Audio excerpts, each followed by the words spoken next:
this might be a tough decision right now. My but team I'm did not just absolutely Some garbage. NFL games that were like, Right. whoa. I actually don't Had understand. a lot of mixed feelings. Welcome, Disgruntled. We have another guest here on the League of the Wings. Hey guys, what up? This is the 5th part of wildlife, my wildlife experience, my old house in Lancaster in Peckway, Lakewood Estates. I said that completely backwards. And let me just address some things before this started. Let me just double check on the previous one. Part 4. So this is part 5. Let me address a couple of things before we get this podcast started. The one thing is, I missed my very first week since starting the League of the Wings. It's been 98 weeks in a row where I've uploaded something. 98 weeks in a row my streak has lasted. My streak has lasted 98 weeks. That's crazy. Almost 2 years where I haven't missed a singular week of uploading. Many hours, many times have sacrificed this much time. Sacrifice have been contributed to not missing a week. But don't you worry, this week's gonna be a double post. So I'm gonna be posting one tomorrow, Friday, and I'm gonna be posting one Sunday. Sunday is the 100th episode special, even though none of the actual stuff within 100 episode is actually 100 episode related. It's technically the 99th episode, because technically in which I still am going to be continuing this streak and saying that I haven't missed a week, because it's going to make up for it. Two in 1 week, 2 podcasts in 1 week, so I think it's going to make up for the week that I did miss. But what I was explaining earlier is that I was in Canada from Friday. We left Thursday night and didn't get there until Friday morning. So me, Titus, Josh, and Brendan went to Canada. Or Brendan has been there for the last couple months for an internship, and Brendan, Josh, and Titus. Josh, Titus, and I drove up to see Brendan Thursday night. It was an 8.5 hour drive, about almost 500 miles, 450 miles about to get up to him. And we filmed it Sunday morning, so technically I didn't miss recording. I still have the recording streak at least, but actually posting streak is gone. But we did post the 99th episode. Technically that was going to be the 99th episode, and this one was technically going to be the 100th one. But I'm going to make the one that we filmed in Canada, since I did miss that week, due to just us being busy, me forgetting to film one earlier that week, poorly planned. No excuses there. Could have easily just scheduled one out, but I forgot. Did not have time. Make all those excuses in the world, but I am not going to make those excuses, even though I just listed a couple. But I did in fact miss one, because we filmed it Sunday, and right after we filmed it, I was trying to upload it to Google Drive, and the 100th episode special. It's an 8.5 gigabyte total gigabytes, so it was taking forever to upload on the Wi-Fi that I was in. So it didn't upload to the Google Drive in time before we left to go out and explore Canada more. It didn't, after we recorded the 100th episode, or the 99th episode, we took showers and then we left to get lunch, and then we just kept exploring throughout the entire day. We went to a museum. So I simply just did not have an area where I had Wi-Fi and that we were in long enough for it to upload, because it was taking like 1.5 to 2 hours to just upload to the Google Drive. Then I had the bright idea of using Google Photos, because that somehow uploaded faster, because I have everything that backs up to Google Photos, so every time I take a picture it automatically uploads to Google Photos, and it's stored like a cloud, like an Apple Cloud, for non-Android users. But I have Google Photos, and for some reason it uploaded to Google Photos faster than it did to Google Drive. I have no idea how that logic works, but I was like, oh shit, I could have just downloaded it from Google Photos, then edited it and uploaded it. But by the time I realized that, it was way too late. I couldn't download it from Google Photos, edit it, and then export it and then upload it in the time frame because we were just busy throughout the day to make the streak long or last longer to make that 99th week in a row. But 98 weeks in a row of uploading one podcast a week is pretty impressive, and I think uploading twice this week makes up for it to continue that streak. I know I'm breaking the rules, but this is my streak, baby. I make the rules. I control the rules, and I'm saying that the streak is still continued even though I did miss a week. But yeah, I'm going to be posting this Friday. Obviously, you already know that. I'm going to be posting one on Sunday, and then have that regular schedule again. And we are slowly transitioning to a football season. Keep tuning for that. Titus is going to be a regular host, and you're not going to be seeing these random videos talking about random shit anymore. This summer, I did not accomplish what I wanted to accomplish. I wanted to interview a lot more people than I did. I think I already interviewed 2 people, and that was Logan Haas and Antonio Martinez. Not Martinez, Monterio. I think that's his last name. And so I interviewed him as the first podcast after this NFL season was over, and after that I did not do an interview, and I regretfully do regret that a lot, but I am thankful for all the special guests that were on: Josh, Brendan, Titus, Trey. I'm still happy about that, and it was still a lot of good content, even though it was not the interview style that I wanted.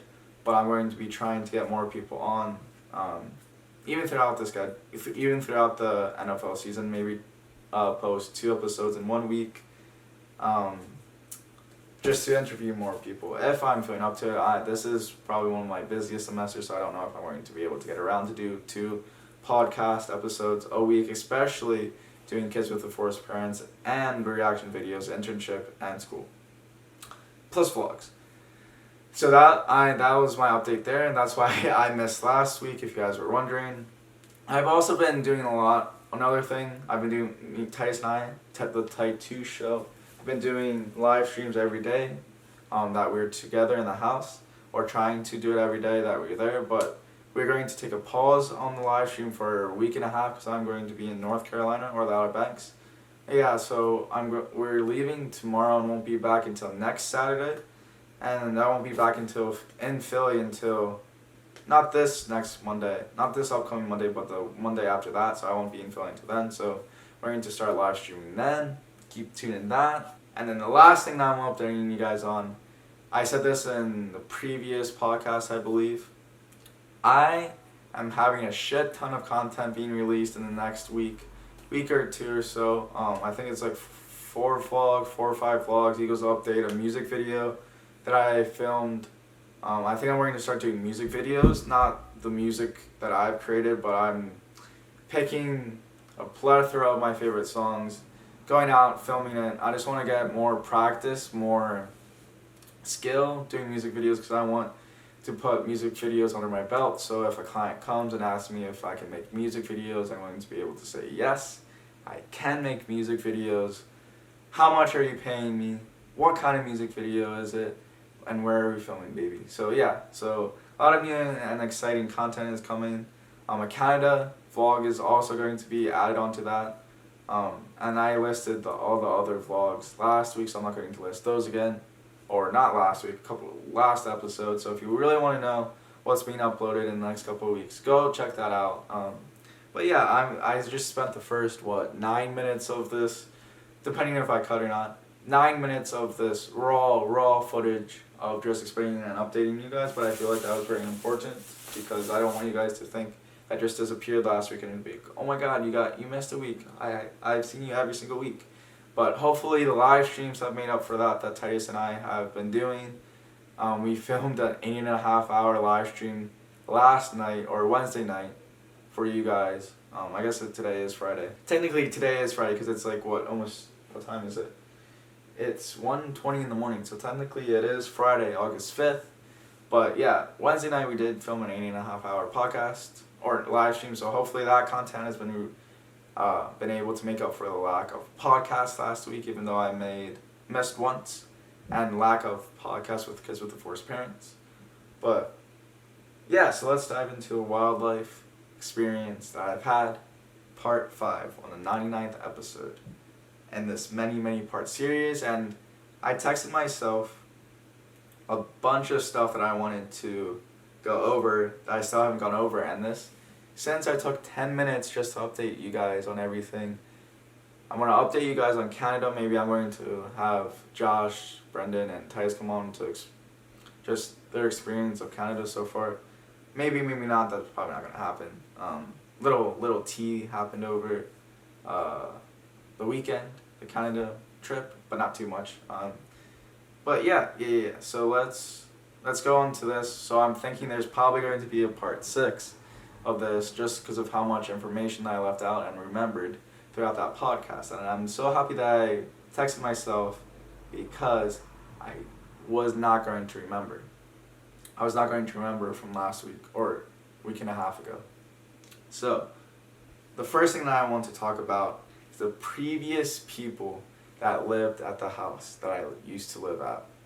And this is going to go into a different story as well, or this is going to be a great segue of one of the most important most interesting stories that I have, I believe.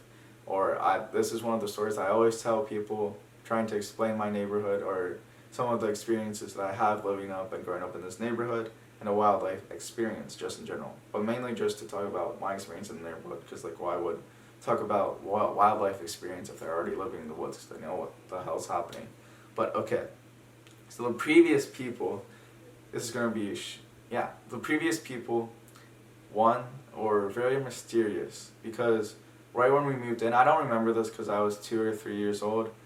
I was a baby, I don't remember any of this, and I probably was off watching some cartoon or playing with my baby toys somewhere. Well, right when we moved in there, we got probably 2 or 3 knocks from the sheriff himself. It's a small town. The police force is not that big. There's very low crime, no crime at all, basically. Maybe some petty theft here and there. But I lived in Timbuktu, and it was just the people were spread out so much that we just didn't have a big police force. And when police did come and show up in a certain area, no matter where it was a kind of a big deal. Not that anyone was talking about it, but it was like a oh shit moment if a cop came up at your door. But it was the sheriff of all people, not even just a cop. And he asked my dad if we knew where the previous owners of the house went, and my dad just had no idea. To this day, we think they went to Florida around that time. That was about 20 years ago, so we don't know where they're at now, obviously, and we didn't know where they were at then either. But we have a hypothesis that they fled to Florida. But the sheriff's department was asking about the previous owners, which was suspicious, and kept in contact with the sheriff for, I think, a couple months, or that's at least what my dad was saying. And then that's kind of just to set the tone of it.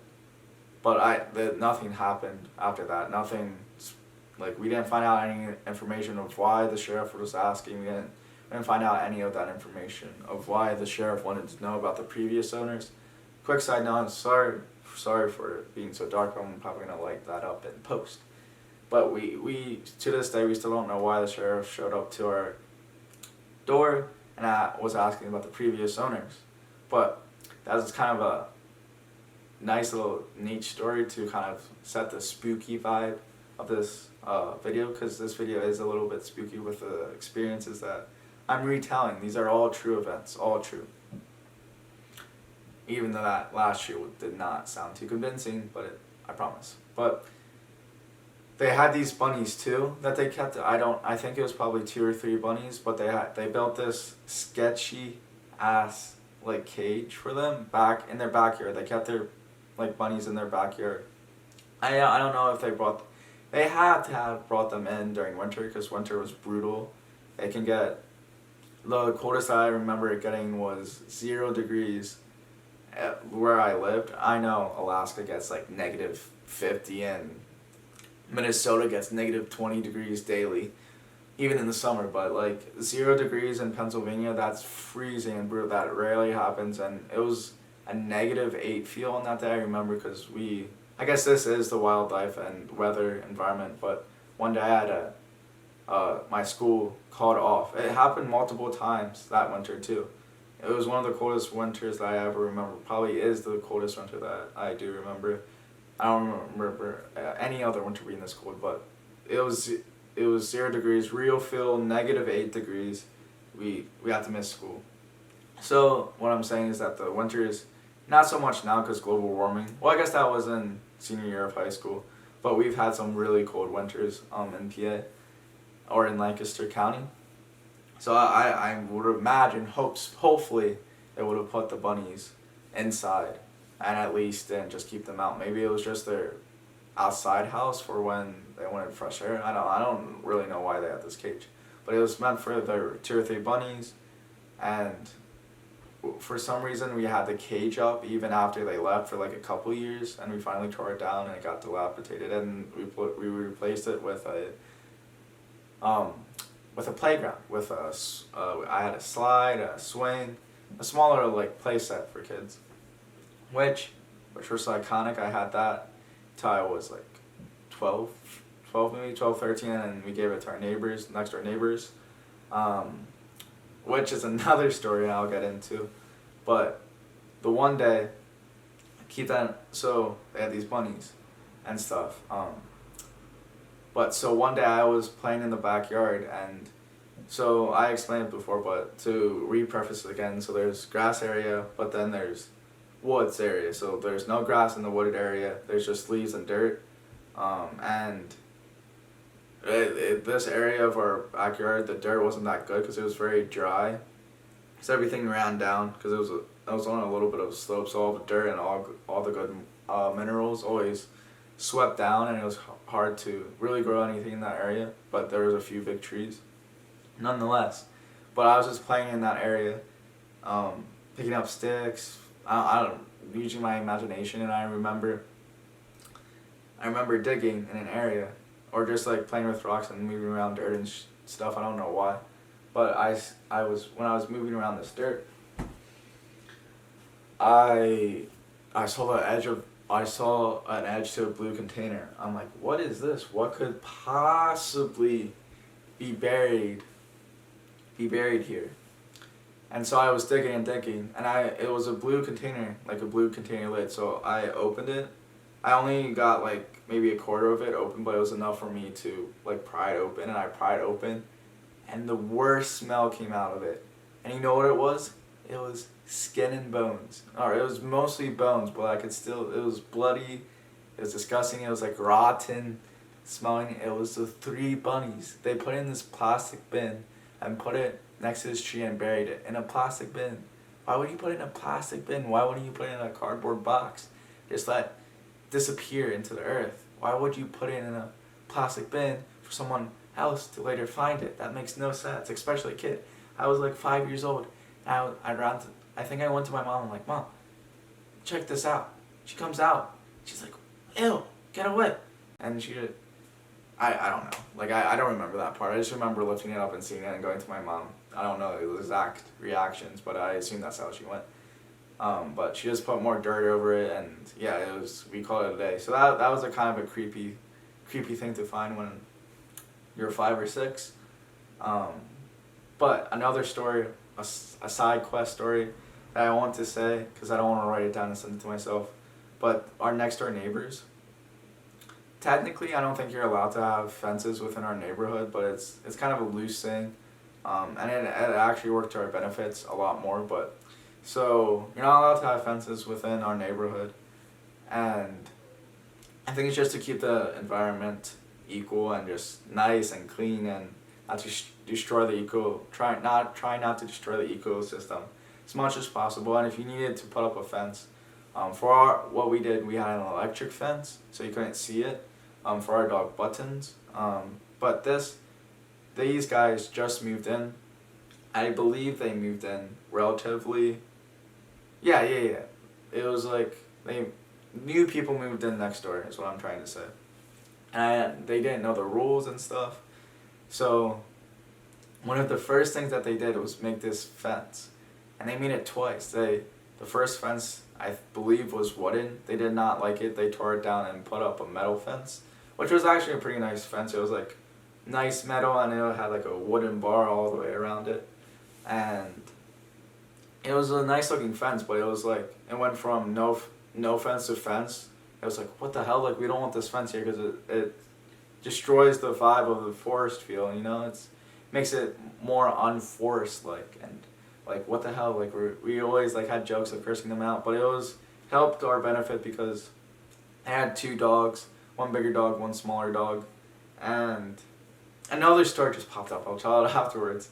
Then I'll get to stuff that I actually sent myself, but this is good content. This is good content. They had these dogs, and this one dog, the smaller one, the puppy, the more puppy-like, it never grew up. They were there for like 3 or 4 years. This dog always stayed the same size, same. It was like, it was immortal, you know. It was very, very weird, very odd. It never grew up, never got older, never once aged. Very weird, but this dog always barked. It always barked all the time. I'm telling this story like something's happening, but nothing really happened. Like, nothing happened at all exactly, but not exactly. Nothing happened at all whatsoever. Yeah, they just had this annoying ass dog that always barked 24/7, and my dad and I would always make fun of it. And when people would come over, they would always notice like that. Dang, that dog's really just barking all the time. It became this iconic joke that was told ever since they put that fence in, and ever since they had that dog, and ever since they moved in. It was always been a joke between us all about this dog and this fence. But yeah, that's just I just remembered that. I thought it was really funny for the next door neighbors, but yeah, we just got really annoyed with this guy's fence for some reason, and the dog. But another funny story too. I guess like it was really annoying, and my dad and I aren't that biggest of pets, having pets. I mean, we love animals, like we love coming up to animals and stuff, but we're just not that big pet guys. Just because we have we had a lot of pets, what have I explained over and over throughout these podcasts. So I just don't like hair too. I hate hair, having it all over me. But it was just like a added layer of funniness. It's like, oh my god, that dang dog's always barking. I forget exactly what jokes we told and stuff. And yeah, and then this one moment, I was driving the neighborhood, and I will admit I usually drive kind of fast in the neighborhood, faster than I should, but there's this time where I was driving. For some reason, I usually take a right out of my driveway to get out of the neighborhood because it's the fastest way. Because if I take a left, I have to go around the big loop of the figure 8. But so I took a left for some reason because I was really enjoying the music. I didn't really have to get anywhere too fast or on time, or I was on time, early. I was really early, and I just wasn't rushing anywhere. So I was like, I'm gonna lay back, enjoy some music. So I took a left, and it's only like a 2-minute. It's only a 2-minute add-on, if that, probably a minute add-on to the drive. Not that much time, but I take a left. And I was like, you know what, I needed to slow it down, and just slow it down in that neighborhood because there are families around and stuff. So this was very early on in my driving history. This was like a couple months into my driving. So I was like, I need to slow it down. So from that point on, I did drive very slow. I drove like 5 under the speed limit. I think the speed limit was 25, and I always did 20 miles per hour. I was like, all right. So I was going 25 under, and when you take a left, there's a stop sign in terms of city blocks. There's probably 2 blocks down. There's a stop sign, maybe a block. No, there's probably a block down. So like I wasn't even speeding. I wasn't even going to go fast if I wanted to because there was a stop sign. So like, why speed up just to stop? You know. So I was going 20 miles per hour, and I was slowing down too, in the process of slowing down. But so I was driving really slow, and this dog, the puppy that lives next door to us that I was talking about, that never aged, and this dog comes out of nowhere. It came out of the woods, not on any leash. It was unleashed, and it came out of the woods, and it ran straight into my car. I had zero time to react to it. I was able to press the brake for maybe half a second to a second at most. So I was able to slow down the car a little bit from 20 miles per hour. But this dog came out the woods, and I had zero time to react, and it didn't run across. It ran straight into the car. Straight into the car. Which I'm like, what are you doing, dog? Don't you see that I'm driving a 2-ton red vehicle? Red, very obvious vehicle. And I was like, oh crap. But luckily I hit it at like maybe 15 miles per hour. Definitely got a concussion, I believe. But it just bounced off and kept running. And I pulled over. I was trying to help the neighbors, because like I love, like, it's neighborly, and we have no problems at all with the neighbors. They're the most friendliest neighbors ever. I really like them a lot. So I was trying to help them find the dog, and I explained I'm so sorry that I hit your dog with my car and stuff, and I was like very apologetic, and I was trying to help them get the dog back, because I think the dog like escaped and they were trying to get it back in the first place, so that's why it was unleashed. And so I was trying to, but the dog kept running and running away and running away and running away. But we just couldn't catch up with it. And so they were like, oh, don't worry about it. And I just went on my way, because I did have to get somewhere. At that point, I was going to be on time rather than early. And neither of them realized that I hit it. I don't know why, but like I think from the angle, and it just didn't make that much of an impact. And maybe I did stop. Maybe it was all flash. No, I definitely did hit it. Hit it, but it wasn't hard enough to injure it too badly. I definitely think it did give it a concussion. But both of the owners didn't realize that I hit it, and it was just an odd situation. Funny and odd. But I was like, shit. Did I run this? Did I hit this dog and kill it? Because for like 2 or 3 seconds, the dog didn't come out of underneath the car. I don't even think that it was underneath the car. It was just, I can't see all the way in front of the car, so it was in the area where I couldn't see over it. So for 2 or 3 seconds, the dog was right there, and like it was stunned, so it like probably stopped for a little bit, and it just ran away. I was like, thank God, like I didn't kill this dog, because that would have been such a nightmare if I did, and I would have felt so bad and so sorry. I did feel so bad and so sorry that I hit it. But yeah, we just went our separate ways, and the people down the street, so we turned left, and there's a house at the end of the road, and these guys have ponies, miniature ponies, and they're the nicest people too. And I fed the ponies a couple times,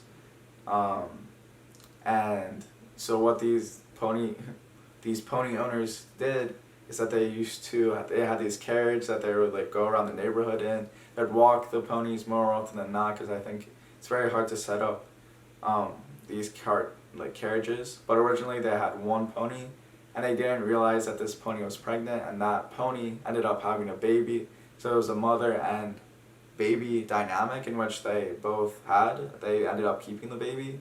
They would just walk around, and one of the owners, he would just lay in the grass while tied up to like a post. They leashed to the post and just let them eat grass on the neighbor's lawn. And all the neighbors knew about these ponies, and all the neighbors allowed them to eat grass, or at least the neighbors that he talked to. But more often than not, I think 100% of the time, they let the ponies eat the grass. Yeah, so it was just an interesting experience to have ponies walking around the neighborhood of fancy, or like Lakewood, fancy neighborhood. But they were really nice people. Actually, his wife was a photographer, and I worked with her on 2 separate weddings. Only 2 weddings that I've ever worked was with her. Simply coincidental, and it was like the weirdest thing. But yeah.